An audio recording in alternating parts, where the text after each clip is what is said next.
Dentro de mim há uma fábrica de sonhos, sonhos dos quais eu chamo de infinito, porque quando um acaba, outro começa. E quando um começa, já tem outro na fila, esperando sua vez. Se você acha uma flor bonita à distância, experimente olhá-la bem de perto. Muitos detalhes a gente só consegue perceber ao aproximar mais os olhos e o coração. Se amanhã o que eu sonhei não for bem aquilo, eu tiro um arco-íris da cartola e reforço, colo, pinto e bordo, porque a força de dentro é maior do que todo o mal que existe no mundo, maior que todos os ventos contrários, é maior porque é do bem. E nisso sim, eu acredito até o fim. Árvores são poemas que a terra escreve para o céu. Nós as derrubamos e as transformamos em papel para registrar todo o nosso vazio. Eu sou Jonas Luiz da Silva, de Capuí. E no capítulo de hoje da série A História do Homem através da Biografia, nós vamos falar de um carinha chamado Albert Einstein e o seu estranho mundo. Nenhum grande homem vive em vão. A história da humanidade não é mais do que a biografia dos grandes homens. A invenção da bomba atômica, provavelmente, o mais importante acontecimento da história moderna. Esse engenho nuclear modificou estruturalmente o conceito tradicional de guerra e colocou na base de todas as teorias relativas à estratégia.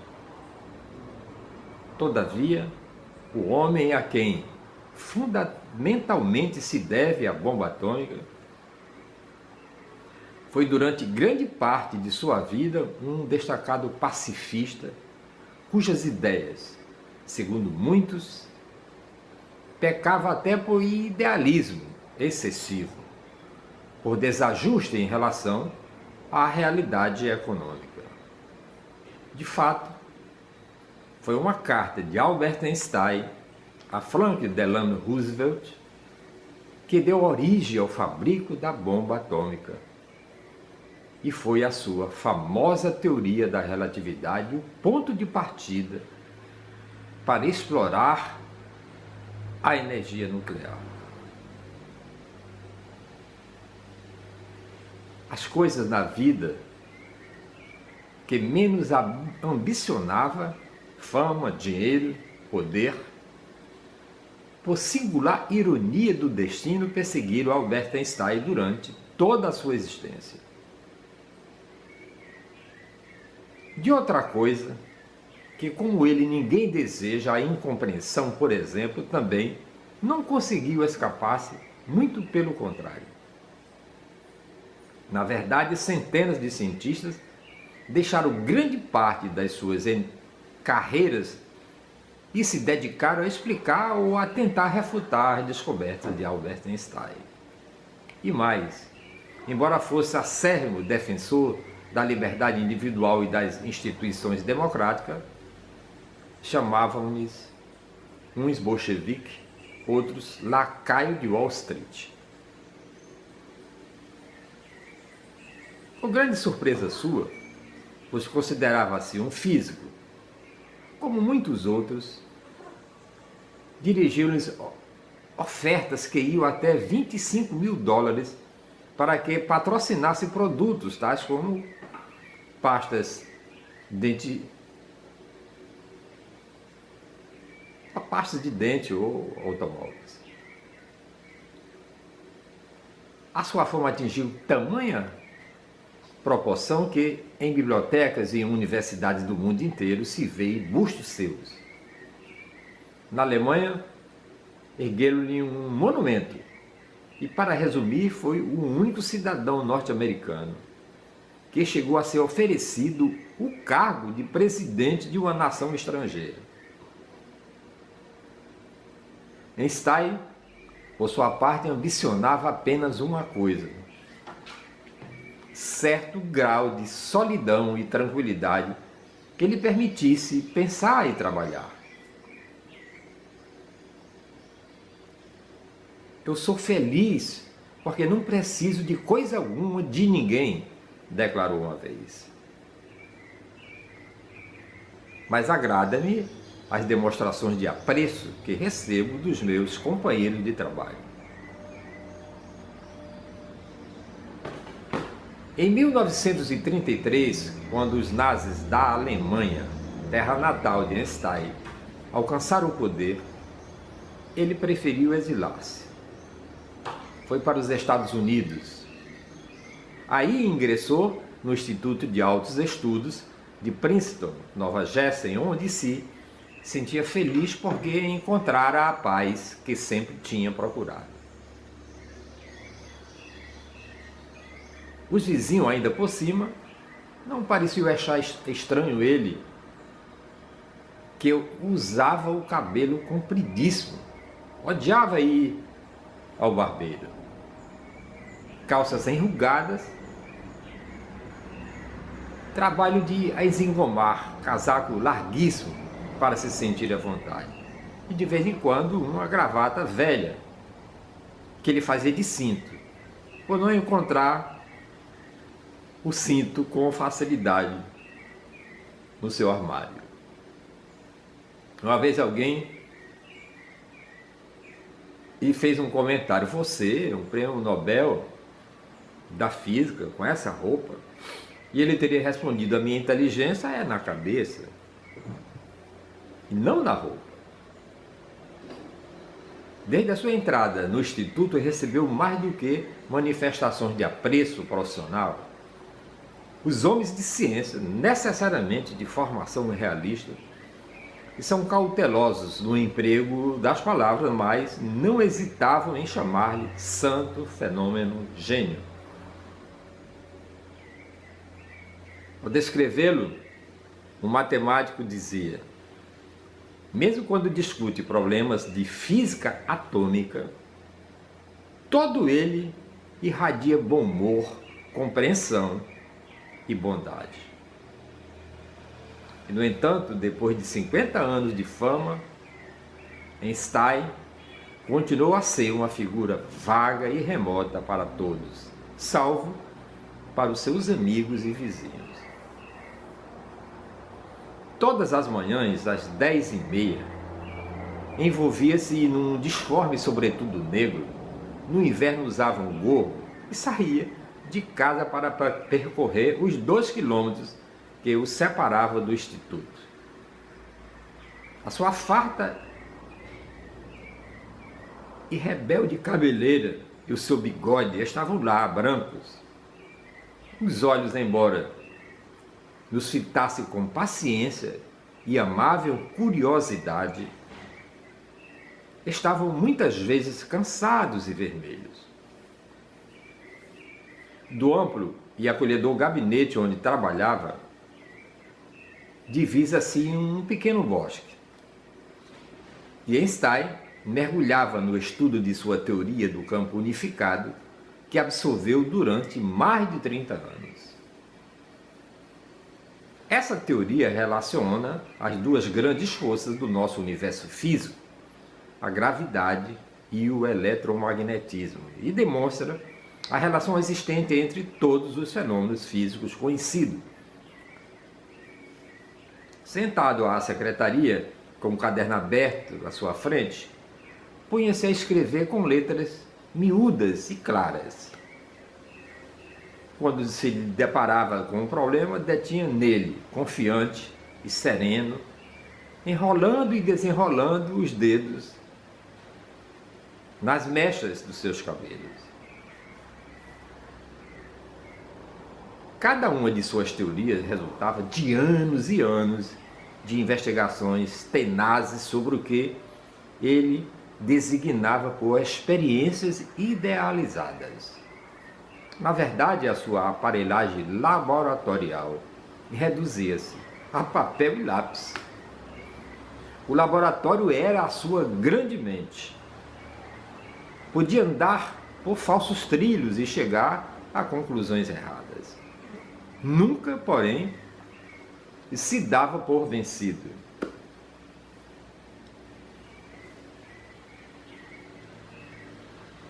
Tal como muitos grandes homens, Einstein era humilde e tímido. Quando foi ao Oslo assistir a uma reunião dedicada aos problemas da Palestina, ao cruzar um salão, ecoou uma trovoada de aplausos. Surpreendido, voltou-se para um amigo e sussurrou-lhe: acho que deviam esperar até ouvir o que eu vou dizer. Noutra ocasião, durante um jantar promovido em sua honra, vários oradores exaltaram vibrantemente o seu gênio. Einstein envolvia-se na cadeira.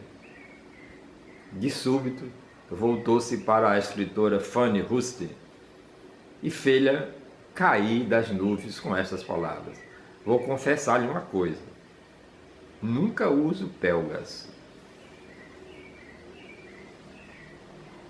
Quando lhe foi oferecida a presidência do Estado de Israel, replicou com a sua habitual modéstia que não reunia condições para o desempenho de qualquer cargo que envolvesse relações humanas e que lhe parecia melhor continuar a estudar o mundo físico, que já tinha uma pequena ideia.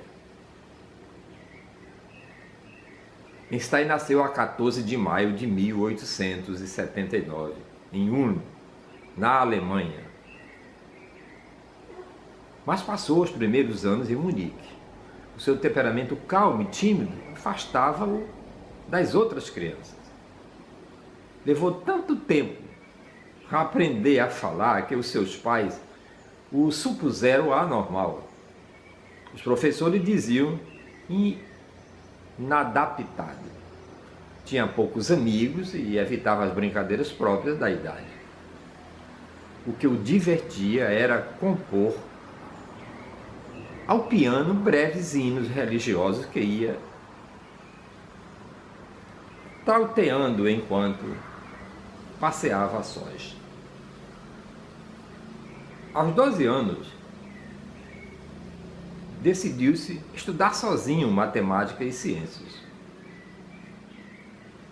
Todavia, na escola, não passava de um aluno medíocre, destacando-se em matemática e física, mas não possuía a menor inclinação para línguas. Quis continuar os estudos na Suíça, propósito que não atingiu por ter sido reprovado no exame de admissão à Escola Politécnica de Zurique. Um ano depois fez a segunda tentativa e teve o prêmio que ambicionava, ele passou. Fim do curso, Einstein conseguiu e perdeu 3 empregos como professor. Viveu algum tempo em precárias condições econômicas. Casou com Mileva Marek, também estudante de ciências, e teve dela 2 filhos. Em 1902, com 23 anos, conseguiu um lugar de perito no departamento de patentes de Berna. O trabalho não era excesso e dava-lhe tempo para que se encontrasse com as suas próprias investigações. Dedicava-se à tarefa de relacionar o tempo e o espaço, a matéria e a energia. Por vezes despertava e, precisamente na véspera de chegar a um resultado certo, declarou a um camarada de trabalho: vou dar-me por vencido. Aos 27 anos, totalmente desconhecido no mundo científico, apresentou a sua teoria da relatividade a uma revista de física. Condensou a sua teoria no que hoje é a equação mais famosa da ciência. E igual a mc ao quadrado, ou seja, grosso modo, a energia é a massa multiplicada pelo quadrado da velocidade da luz. Essa equação, subentendida, e que, se todo o potencial energético acumulado em meia libra de qualquer matéria fosse libertado, a potência resultante seria igual à força de 7 milhões de toneladas de TNT. Ainda que esta teoria viesse revolucionar a concepção que o homem tinha então do universo, poucos físicos compreenderam na altura a sua importância. Durante anos, a fórmula EmC² foi assunto de controvérsia. Só em Hiroshima se converteu numa iniludível e pavorosa realidade. Einstein ofereceu à humanidade algo mais do que a base teórica da bomba atômica. Nos finais da década de 1930, 1940, muitos cientistas sabiam que os nazis estavam a investir todos os seus recursos na produção de energia atômica. Esses nomes tentaram interessar os altos comandos do exército dos Estados Unidos em projetos similares, mas debalde. Desesperados, recorreram a Einstein para que os apoiasse com a sua influência. Uma noite, corria então o ano de 1939, Einstein redigiu o que ia ser uma das mais importantes cartas da história dos Estados Unidos. Dirigiu-se ao presidente Roosevelt. Dizia-lhe o seguinte: trabalhos recentes levam-me a crer que o elemento urânio pode converter-se, num futuro muito próximo, em nova e poderosa fonte de energia. Esta descoberta pode levar à construção de bombas. Imediatamente, o presidente Roosevelt autorizou o projeto Manhattan para o desenvolvimento dos estudos sobre a bomba atômica. E os Estados Unidos incorporaram-se na corrida pela posse da mais mortífera das armas de guerra. Einstein continuou a trabalhar no mesmo ritmo em que trabalhava durante 50 anos. A sua teoria do campo unificado foi o resultado de 35 anos de intenso labor. O modelo desta teoria é constituído por 4 equações que não ocupariam mais do que 2 parágrafos. Tal série de equações combina as leis físicas que regem as forças da luz e da energia com a misteriosa força da gravidade que se exerce sobre os objetos materiais. Einstein considerava a teoria relativamente convincente, mas na verdade não sabia se estava certa ou errada.